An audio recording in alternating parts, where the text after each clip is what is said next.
Nung bata ako, ito lang yung buffet na alam ko. Kahit ang tagal na nila, parati pa ring jam-packed itong branch nila sa SM Mega Mall.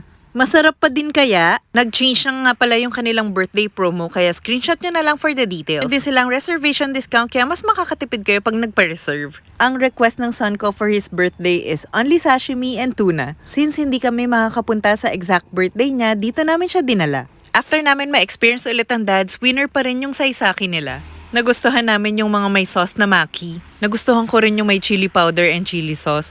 Tapos itong torch salmon yung the best for me. Nakailang kuha ako nito. Mas preferred ko to kaysa sa sashimi. For me, kung mahilig ka sa mga ganitong Japanese raw food, dito pa lang sulit na yung binayad mo sa dads. Sobrang happy ng son ko kasi nakailang plates siya nitong tuna and salmon sashimi. Sobrang dami pang options pero hindi ko na trinay lahat kasi gusto ko pang matikman yung kamayan and itong roast beef. Masarap at malambot itong roast beef ng dads. Tama nga si kuya, sobrang lambot nito. They also have crispy chicken and masarap din yung bagnat nila ang crispy ng balat. Meron din crispy liempo. Isa pang must try dito itong dad's ham. Alam niyo naman na mahilig ako sa mga ham na ganito and pasadong-pasado to. This reminds me of the majestic ham. Sobrang dami pang ino-offer na Japanese food ng dads. Ikaw na yung mahihirapang mamili. Happy yung son ko kasi may katsudon dito. Meron ding available na Japanese rice kaya nilagay na lang niya ito as toppings. They also have chicken teppan, okonomiyaki, yasai itame, gyudon, udon, miso soup, and different kinds of katsu. Ikaw na lang mamimili. There's chicken, seafood, and pork. Different types of tempura. Syempre yung every tempura laging blockbuster. Kailangan aabangan mo to para makakuha ka.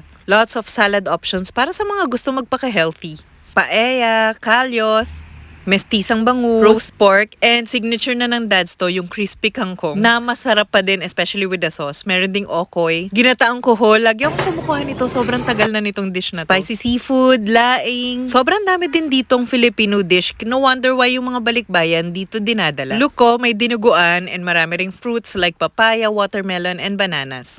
Kare-kare, ikaw na mismo yung mag-assemble, may bagnet and vegetables, tapos meron ding alamang. Bopis, kalderetang baka, binagoongang baboy, pansit, and palabok. Halos karamihan ng mga kilala kong traditional Filipino food nandito. Masarap din yung embutido nila. Meron tokot baboy, meron ding arroz caldo pampainit ng tiyan. For the pasta, merong spaghetti, carbonara, and pesto. Masarap din tong kamayan soup nila. Creamy seafood soup siya na maraming tahong. Amazing din, meron silang Korean fried chicken. Ang tinikman ko is itong snow cheese. Lagi ko kasing nakikita to sa mga samgyupasalan. Masarap yung powder, lasang flavoring ng chips. They also have Korean side dishes, mga lettuce, and Korean dipping sauces. I-assemble mo na lang kasi meron ng mga marinated meats na available. Mas gusto ko tong pork spicy than the pork honey. Chinese food naman, may kropek, sweet and sour pork, spare ribs, chicken hot salad, yang chow fried rice, soy chicken, chicken feet, ang lambot nito and masarap yung sauce.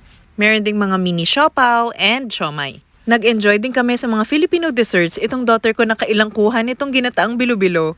Sobrang na-excite ako nung nakita ko meron silang palitaw kasi ito yung isa sa pinaka-favorite kong kakanin. In fairness, nag-enjoy talaga ako sa mga kakanin nila. Merong kutsinta, sapin-sapin at biko. Solve kami sa palitaw, bilo-bilo, sapin-sapin at kutsinta. Meron ding DIY halo-halo, halos kumpleto na sa sahog. Wala lang ako nakitang leche flan. Trinay din to ng daughter ko ay nasarapan siya and na-enjoy niya yung paggawa ng sariling halo-halo. Meron din kamote Q at sobrang dami pang desserts. Hindi mo talaga matitikman lahat in one visit sa dads. They also have breads, may oven para pwede mong i-heat, tapos may mga butter and jams na pwedeng palaman. Ang daming mga mini cakes, brownies, and cupcakes. Ang trinay lang namin dito is yung red velvet. Masarap. Ang moist tapos real cream cheese frosting talaga yung nasa top.